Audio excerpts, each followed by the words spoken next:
Hi friends, പുതിയൊരു വീഡിയോയിലേക്ക് എല്ലാവർക്കും വീണ്ടും സ്വാഗതം. എല്ലാവർക്കും സുഖമാണെന്ന് വിചാരിക്കുന്നു.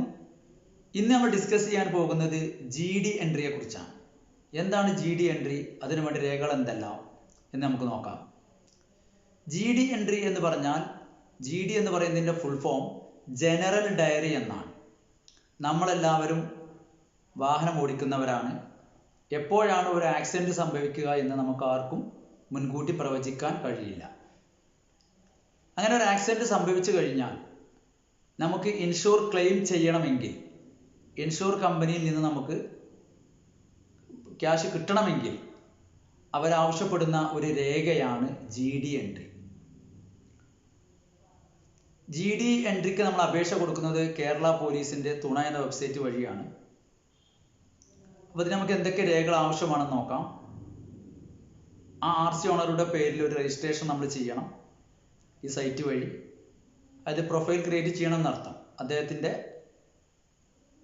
ആധാർ കാർഡ്, ഒരു കോപ്പി ഫോട്ടോ, ഇതൊക്കെ ഇതിൽ അപ്ലോഡ് ചെയ്ത് വാഹനത്തിൻ്റെ രേഖകൾ ആവശ്യമാണ്.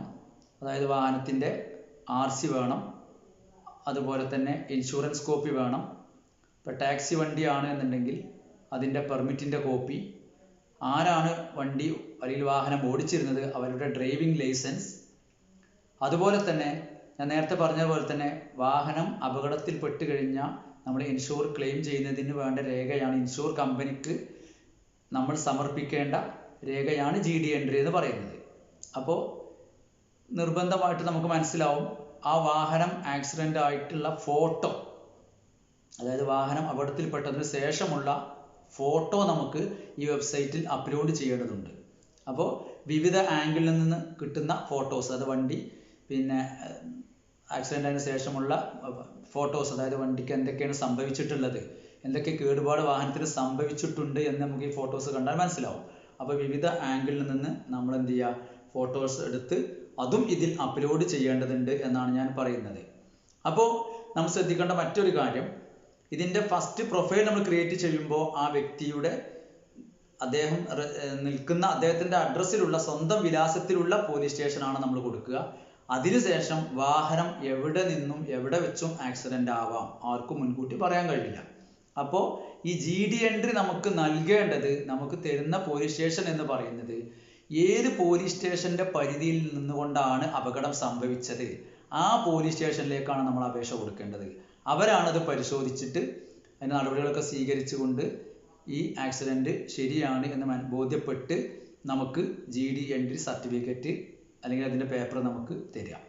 അപ്പോൾ അവരെന്ത് ചെയ്യും, നമ്മൾ അതിൽ കൊടുത്ത, നമ്മൾ രജിസ്ട്രേഷൻ ചെയ്യുന്ന സമയത്ത് കൊടുത്ത ഫോൺ നമ്പറിൽ ബന്ധപ്പെടുകയും പോലീസ് സ്റ്റേഷനിൽ അതിൻ്റെ കൺസേൺഡ് ഓഫീസർ ആരാണ്, ഏത് സാറിനാണ് അത് ഡ്യൂട്ടി എങ്കിൽ അവർ നമ്മളെ വിളിച്ച് ഇത് ബോധ്യപ്പെട്ട് അവരതിൻ്റെ കാര്യങ്ങളൊക്കെ ചോദിച്ചറിയും. എന്താണ് സംഭവിച്ചത്, എവിടെ വെച്ചാണ് അപകടം നടന്നത് എന്നൊക്കെ അവർ മനസ്സിലാക്കി ആ GD നമുക്ക് സർട്ടിഫിക്കറ്റിൽ, നമുക്ക് തരുന്ന സർട്ടിഫിക്കറ്റിൽ ആക്സിഡൻറ്റിനെ കുറിച്ചുള്ള വിവരണം ഒരു ഷോർട്ടായിട്ട് അതിലുണ്ടാവും. ഇന്നതാണ് സംഭവിച്ചത് എന്നുള്ളത്, ഇന്ന കേടുപാടൊക്കെ സംഭവിച്ചു എന്ന് പറഞ്ഞിട്ട് ആ സർട്ടിഫിക്കറ്റ് നമ്മൾ ഇൻഷുർ കമ്പനിയിലേക്ക് സബ്മിറ്റ് ചെയ്താൽ മാത്രമേ നമുക്ക് ഇൻഷുർ ക്ലെയിം ചെയ്യാൻ സാധിക്കുകയുള്ളൂ എന്നുള്ള കാര്യം നമ്മൾ വ്യക്തമായിട്ട് മനസ്സിലാക്കണം. അപ്പോൾ അതാണ് GD എൻട്രി.